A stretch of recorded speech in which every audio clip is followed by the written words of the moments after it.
Bom dia, boa tarde, boa noite, boa madrugada. Senhoras, senhores, senhoritos, senhoritas e demais indivíduos, cobras, emas, cachorros e assim por diante que fazem parte desse convívio social de vocês. Essa aula é voltada para os alunos do 6º ano do Colégio Alfinísia Freires, quase que eu erro. E essa disciplina é História, né? Às vezes eu confundo uma coisa com a outra, mas enfim. Essa aula a gente vai dividir em duas partes. A primeira é a correção das atividades do livro didático, da atividade do livro didático da página 63, que tinha passado na última aula, sobre o capítulo 6, que é dos reinos Kush, Ashum e os povos Bantus.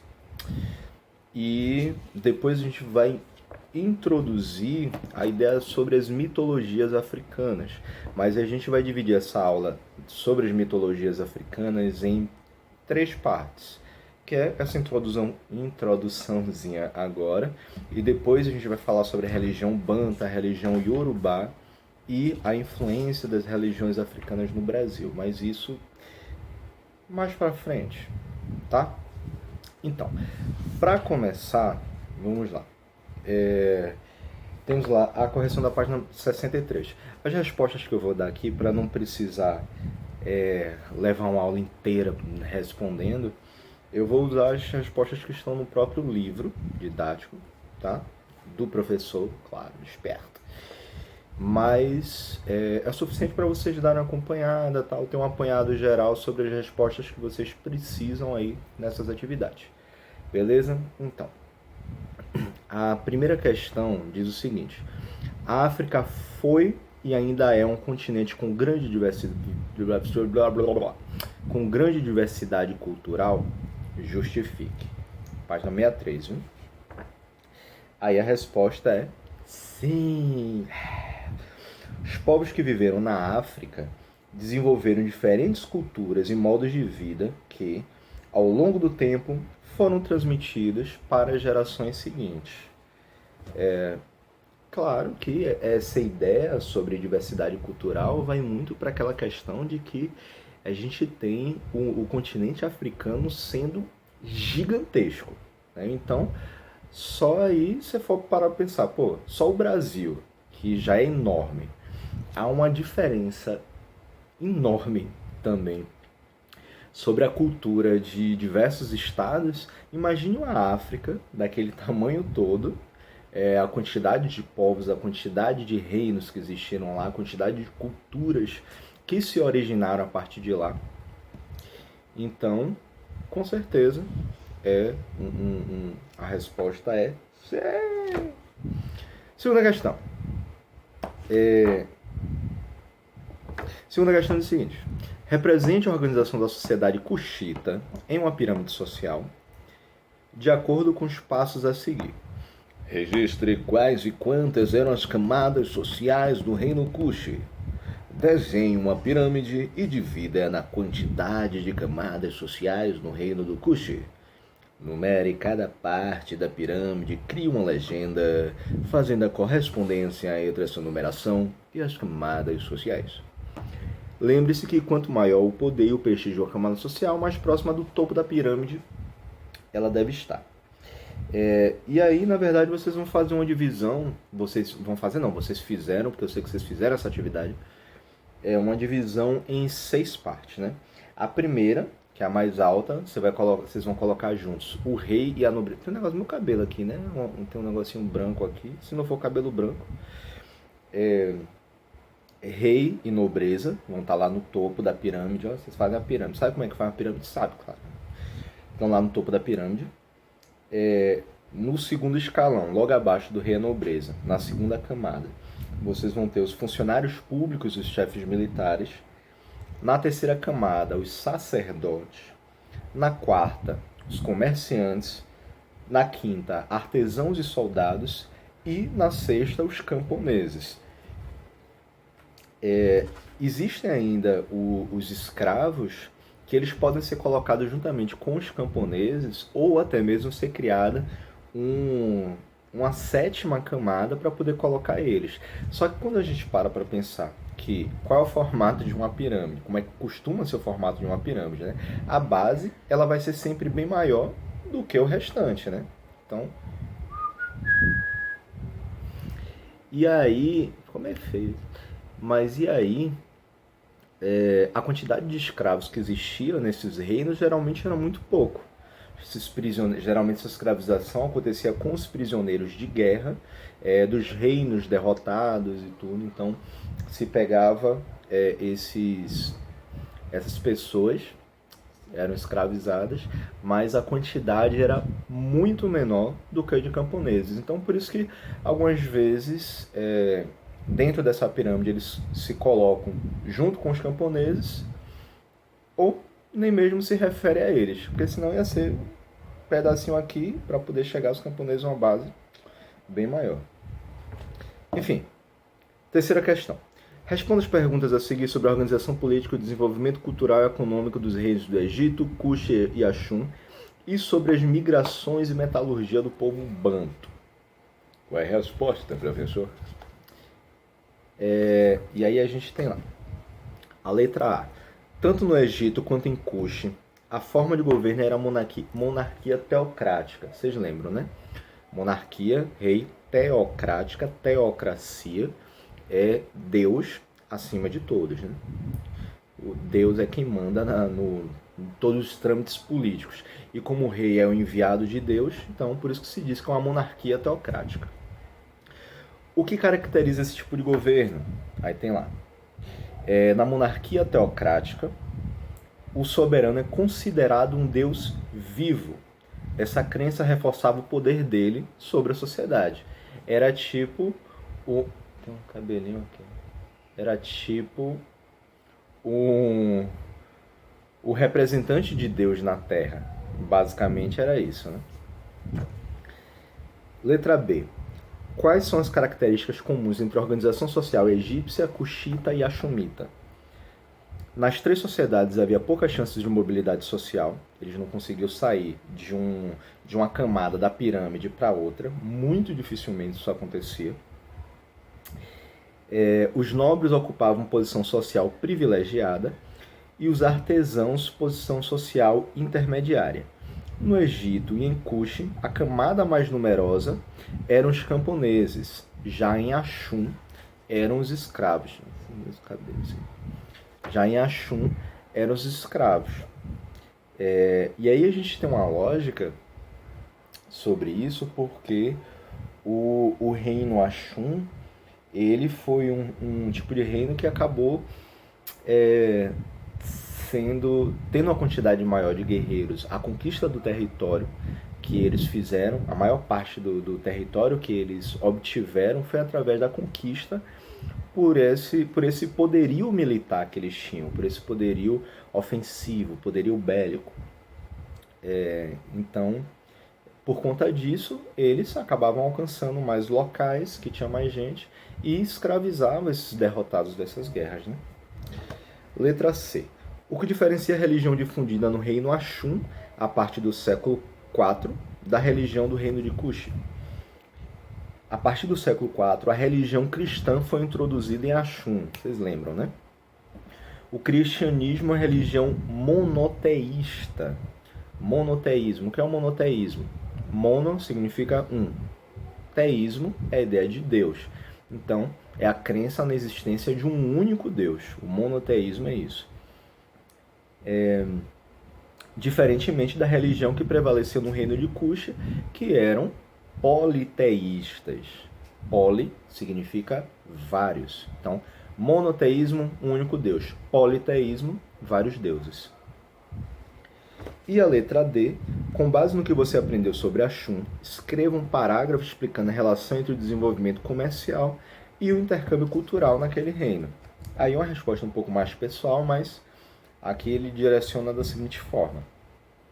O comércio com variados povos promoveu o intercâmbio cultural entre eles e os axumitas, que assimilaram conhecimentos dos gregos, dos romanos e dos árabes, e de vários outros povos também, né?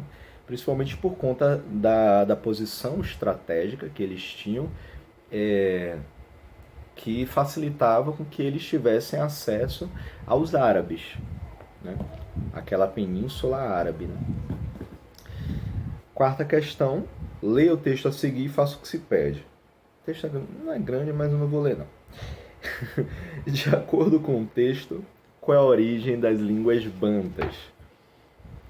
As línguas bantas são originárias da África Ocidental, que corresponde atualmente à fronteira entre a Nigéria e Camarões. Os povos bantus eles surgiram justamente nessa região entre a Nigéria e os Camarões hoje. Hoje está lá Nigéria e Camarões, se chamam dessa forma, mas na época que surgiram não tinha esse nome, claro, né? Letra B. Qual a importância da região de Angola nos fluxos migratórios dos povos falantes das línguas bantas? Angola se transformou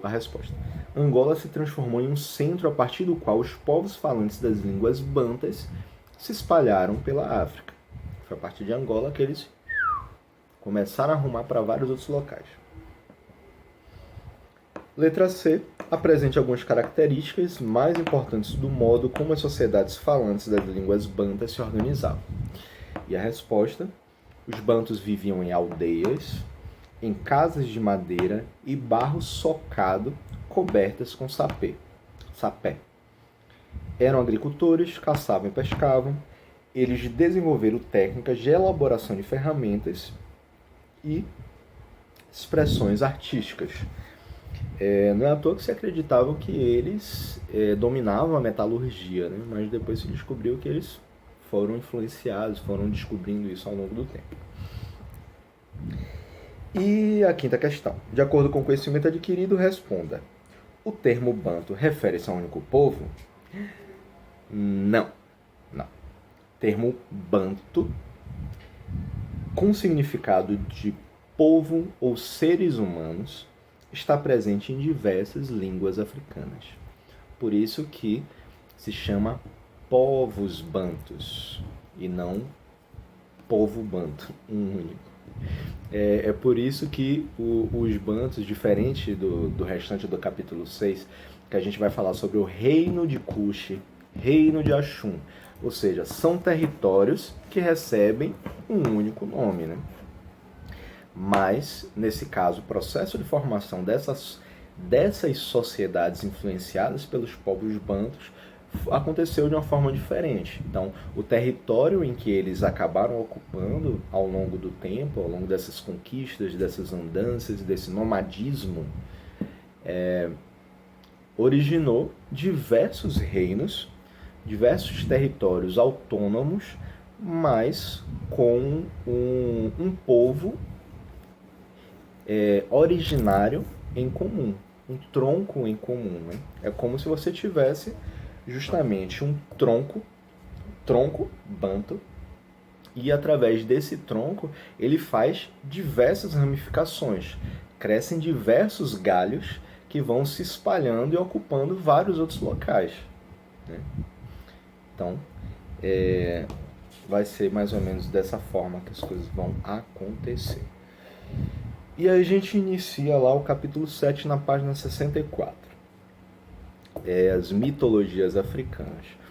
Lembrando que a gente vai falar sobre religiosidade, tá? Então é sempre importante que a gente deixe bem claro que, antes de mais nada, é preciso a gente sempre respeitar as religiões, todas as religiões, independente de sua crença ser uma.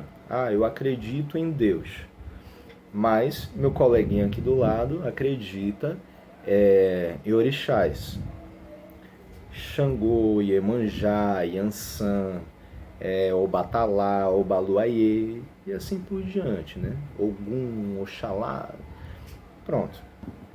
Beleza, mas são religiões diferentes, são pensamentos diferentes, são crenças diferentes. Isso significa que eu estou certo e ele está errado? Não. Se ele acredita naquilo, se ele estudou para acreditar naquilo, por que ele estaria errado? Religião não é coisa de como você escolhe um time de futebol. Não é, porque eu torço pro Bahia, bora Bahia! Não é porque eu torço pro Bahia e você torce pro Flamengo que eu sou melhor que você ou você é melhor que eu. Tipo, a gente pode coexistir normalmente, a gente pode viver no mesmo ambiente, mesmo cada um torcendo para um time diferente. Não pode? Então por que não pode ser assim também em relação à religião? Eu posso ter um lado político e você ter outro lado político. E a gente pode se respeitar, não pode? Então por que não vai fazer o mesmo com religião? Hum, hum. Vamos lá. Aí o capítulo 7, na página 64, vai começar da seguinte forma. Uma característica marcante do continente africano é a diversidade de povos e culturas. Desde a origem da humanidade até hoje, a África se destaca pelo grande número de povos com práticas, costumes, hábitos e crenças distintas. Essa riqueza fica muito clara quando observamos a atual diversidade religiosa do continente. Quando a gente pensa sobre ancestralidade, quando a gente pensa a respeito de diversidade, a gente vê que dentro do continente africano ainda existe essa multiplicidade de crenças, de multiplicidade de pensamentos. É diferente do processo o processo de crença, da forma que se construiu a crença na Europa ou até mesmo aqui no Brasil. Na Europa, houve uma força muito grande da religião católica, do catolicismo. O cristianismo em geral, que é a ideia da crença em Cristo, Cristo e em Deus, né? E aí, principalmente, e inicialmente pelo menos, a Igreja Católica acabou sendo o centro de tudo. Não é à toa que quando a gente fala sobre monarquia teocrática, como acontecia em diversos povos na Europa e que influenciaram alguns territórios, alguns reinos no restante do mundo, a influência que vai se ter é da Igreja Católica. E aí, muitos anos depois, com a Igreja Católica mantendo o seu pé firme ali dentro do governo, dentro da política, vai surgir aquelas pessoas que vão começar a questionar isso, né? E aí o protestantismo, então, através de Calvino, com o calvinismo, e de Martinho Lutero, eles começaram a fazer esse questionamento em relação às posições da Igreja Católica e começaram a formar uma outra ideia sobre religiosidade. Então, o protestantismo, o próprio nome, eles protestavam contra os dogmas católicos, os dogmas vigentes, né? Naquela época, a crença no catolicismo. E aí, se a gente for parar para pensar sobre a base do evangelismo, do que são as religiões, a religião evangélica, que é como se fosse a religião evangélica, um tronco, a partir do protestantismo, se torna um tronco. E aí você tem várias divisões de crenças, universal, Assembleia de Deus, bola de fogo e assim por diante. Eu não sou muito conhecedor dessa parte não, mas na Europa você vai ter essa dualidade, principalmente entre o catolicismo e o protestantismo, a partir lá de 1600, 1700, mais ou menos. Só que aí na África vai se continuar essa diversidade religiosa, essa crença em outras formas de religião, ainda durante muito tempo. Ainda hoje, você encontra diversas comunidades que têm esse pensamento sobre religião que vai ser diferente do que a gente vê na Europa, do que a gente vê aqui no Brasil, do que a gente vê nos Estados Unidos. Tá? Mas enfim, voltando aqui. Aí a gente tem assim, as origens da diversidade. Muitas religiões africanas se organizaram em torno de crenças politeístas. Olha o que eu tinha explicado antes. Monoteísmo, um único Deus. Politeísmo, vários deuses, que cultuavam deuses que representavam aspectos variados da natureza, espíritos, outras entidades e os ancestrais da comunidade. As religiões de matriz africana, quando a gente fala assim, sempre tem a sua ligação dos deuses com a natureza. Então, a gente vai ter uma relação ao Deus que é relacionado ao sol, o Deus ou a deusa, né? Que é relacionada aos rios, aos mares, às cachoeiras, ao fogo, às pedreiras, e assim por diante, às florestas, e assim por diante. Depois a gente vai até falar um pouquinho mais sobre alguns deles no decorrer das próximas aulas. Nessas religiões existia a crença de que alguns indivíduos tinham poderes especiais para entrar em contato com deuses e outras entidades, a fim de solicitar o apoio desses seres para a proteção da comunidade e de seus membros. Ah, mas isso é bruxaria. Gente, não é bruxaria não. Vocês pararem para pensar assim. O pastor mesmo, ele não fala que conversa com Deus? A gente, de vez em quando, ouve falar assim, um pastor, uma pastora, que, porque eu desci no inferno 36 vezes, dei 2 tapas na cara do demônio, fala assim, eu vou subir ou eu não me chamo pastora fulana. E vai, subiu. Aí depois ela vai fazer o testemunho dela lá, e na frente da igreja, através da interpretação que ela tem da Bíblia, ela vai chegar e falar sobre o que é a leitura dela ali. Então, não é mais ou menos essa ideia de entrar em contato com Deus, porque Deus me falou em oração que precisamos abrir os nossos corações para... Enfim, ela se posiciona, a pessoa se posiciona enquanto uma pessoa que tem um diálogo aberto com Deus. No Espiritismo a gente vai ter isso. No catolicismo a gente vai ter isso também. No evangelismo vai ter... Agora, claro, cada um vai ter a sua forma diferente de ter diálogo, de ter esse contato com a espiritualidade. Também existiram povos que criaram religiões politeístas associadas à organização política da sociedade, como é o caso das religiões do Antigo Egito e do Reino de Cush. Nessas religiões, o governante era visto como um deus, um enviado de Deus, né? Motivo pelo qual deveria ser respeitado por todos. Por sua vez, os sacerdotes tinham um grande poder, podendo auxiliar o governante a comandar a sociedade.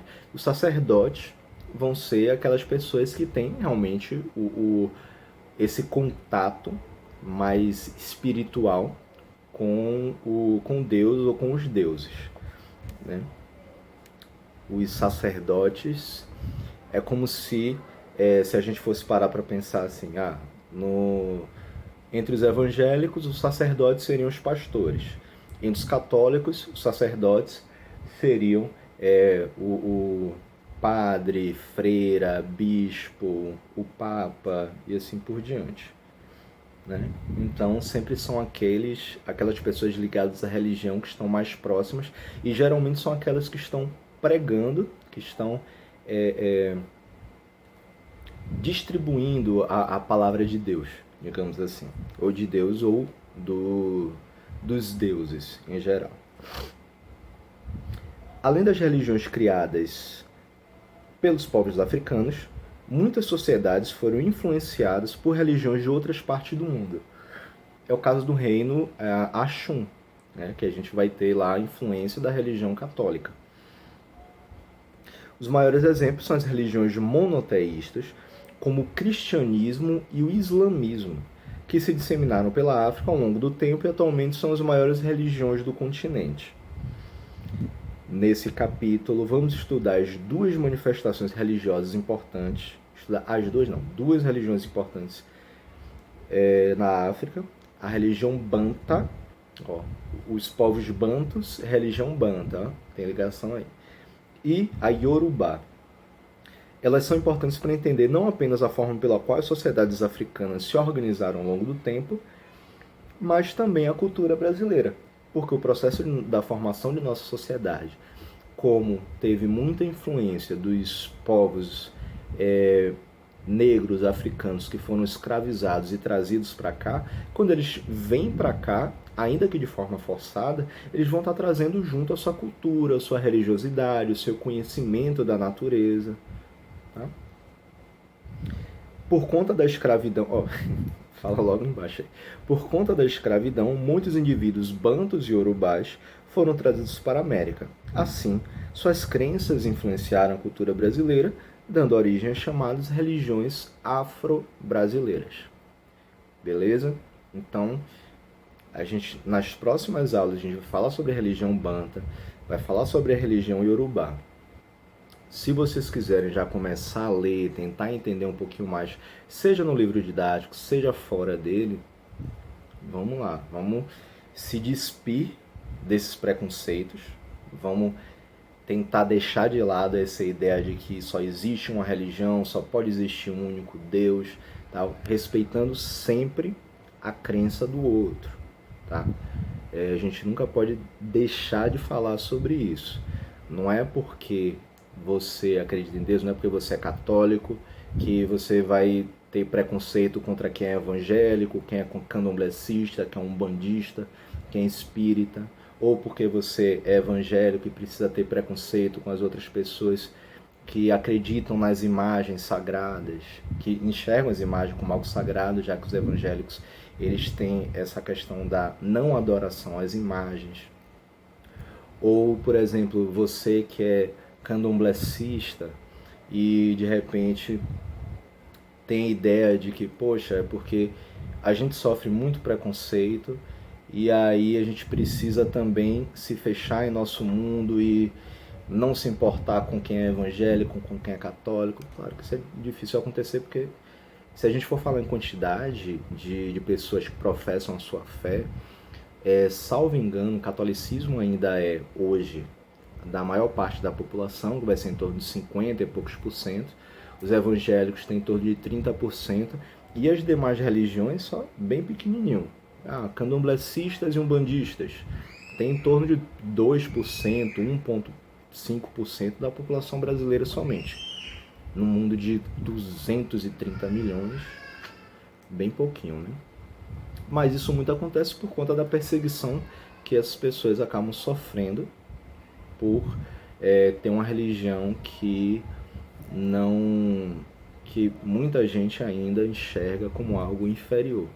E aí vão enxergar como algo inferior justamente pelo fato de ter surgido na África. Afinal de contas, por que a gente pode respeitar os gregos antigos, que acreditavam em Zeus, Poseidon, Atenas, que eles eram politeístas também, eles tinham vários deuses, que hoje a gente vê um monte de filme que fala sobre um deus desse, sobre outro, tal, e o pessoal acha, nossa, que bacana, tal. Filmes e mais filmes, Thor é um deus nórdico. E aí o pessoal respeita. Não, Thor veio de Asgard. Asgard é outro nome. Mas enfim, por que eles podem respeitar aquelas religiões mais antigas que vêm da Europa, que os deuses são todos brancos lá, e não pode respeitar também as religiões que vêm da África, que tem seus deuses também, todos são negros, todos são ligados à natureza, e que é uma religião que não foi feita para se fazer mal a ninguém. É bom saber que quem é que faz mal ao outro não é a religião, mas é a pessoa. Não é à toa que a gente pode conhecer muito bem católicos que fazem mal aos outros, evangélicos que fazem mal aos outros, candomblecistas que fazem mal aos outros, espíritas que fazem mal aos outros. Então isso não é a religião, é a pessoa. Se a pessoa não tem uma índole, se a pessoa não tem um bom coração, vai fazer um mal. Mas a gente continua na próxima aula, beleza? Valeu, tchau!